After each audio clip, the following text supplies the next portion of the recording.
तो मुख्यमंत्री शिवराज सिंह चौहान इस वक्त क्या कुछ कर रहे हैं, चलिए सीधे उनका रुख करते हैं।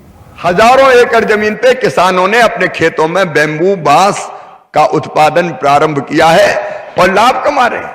बांस अभी जो आपने मुझे गिफ्ट किया, ऐसी एक नहीं, बांस से अनेकों चीजें, फर्नीचर पूरा बांस का मध्य प्रदेश के देवास में बहुत बढ़िया बन रहा है और बांस से किसान ज्यादा आय प्राप्त कर रहा है। हमने मध्य प्रदेश में एक प्रयोग और किया, किसान, सरकार और इन्वेस्टर या कोई कंपनी, ये तीनों मिलकर हमने एक योजना बनाई है।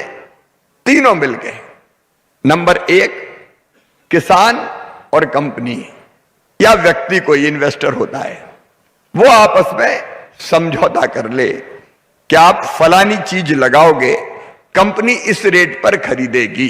पहले तय हो जाए बोने के पहले कि इस रेट पर हम खरीदेंगे, और बाद में जैसे उद्योग लगाने में सरकार सहायता देती है, अगर प्रोसेसिंग का काम उस चीज का, उस उत्पाद का कंपनी करती है तो उसको भी कुछ मदद करो, पैकेजिंग के लिए, मार्केटिंग के लिए, ब्रांडिंग के लिए। जैसे एक उदाहरण देता हूं, आईटीसी हमारे यहां तुलसी और अश्वगंधा की खेती करवा रही। मेरे जिले में सीहोर में 5000 एकड़ में किसानों ने तुलसी की खेती की, अश्वगंधा की खेती की। कीमत पहले से तय है, कितना पैसा मिलेगा, किसान पहले से तैयार होता है। कई बार उसको बीज या पौधे उपलब्ध करवाए जाते हैं, उसको फायदे का सौदा लगता है तो वो करता है, और फिर जो कंपनी होती है वो उसकी प्रोसेसिंग करके दवाई और बाकी चीजें बनाती है। तो ऐसे इनोवेशन करके हमने कहा कि केवल गेहूं पैदा मत करो, अगर ठीक दाम मिल रहा है तो आप इस तरह की खेती भी करो। तो मध्य प्रदेश के अलग अलग हिस्सों में बड़े पैमाने पर औषधि खेती प्रारंभ हुई। एक योजना हमने बनाई, देवारण्य योजना, उस पे हमने औषधि खेती की बात की जो दवाइयां बनाने में काम आती। उसके अंतर्गत किसान जो चीज पैदा करेंगे उसका संग्रहण सरकार करेगी, उसको ठीक दाम सरकार देगी, और उसकी प्रोसेसिंग के लिए, उसे बाकी चीजें बनाने के लिए अगर कोई कंपनी या कोई संस्था आगे आती है तो उसकी मदद भी सरकार करेगी। तो धीरे धीरे हम केवल परंपरागत खेती ना करें, परंपरागत खेती में तो जो आधुनिक अनुसंधान होते हैं उसका इस्तेमाल करें ही, लेकिन उसके इस्तेमाल के साथ साथ हम अलग अलग तरीके, जो जरूरत है आज, क्योंकि कई बार ऐसा होता है, एक बार अगर कोई चीज बहुत अच्छी पैदा हो गई तो किसानों की प्रवृत्ति कई बार होती है कि इसके दाम ठीक मिल गए, यही लगाओ, और दूसरे साल ज्यादा वो लगा दी, उत्पादन ज्यादा हो गया तो उसकी कीमत गिर जाती है, तो खेती घाटे का सौदा बन जाती है। इसलिए हम अलग अलग कौन सी चीजें पैदा हो सकती है, किस चीज की खपत कितनी होगी, उसका आकलन करना, और उसके आधार पर फिर किसान से आग्रह करना।